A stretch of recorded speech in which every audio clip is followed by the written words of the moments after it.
អត់ទេអត់ទេទេ លោកស្ងាត់មកបន្តិចបានអត់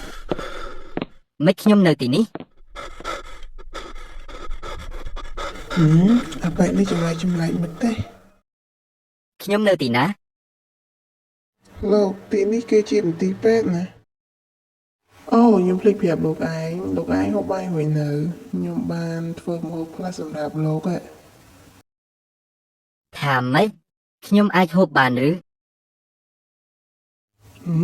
លោកឯងមិនហូបទេខ្ញុំមកខំធ្វើអភិចិត្តណាមិនចាប់ហូបទៅទៅចាហើយ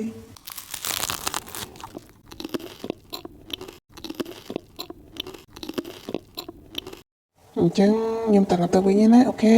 ខ្ញុំប្រញាប់ទៅធ្វើការខ្ញុំអត់មានពេលសម្រាប់មើលលោកយូរទេ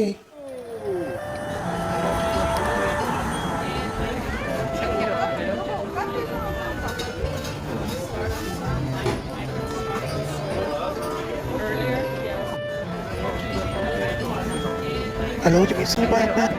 ស្អែកខ្ញុំនឹងទៅពុកភ្លាម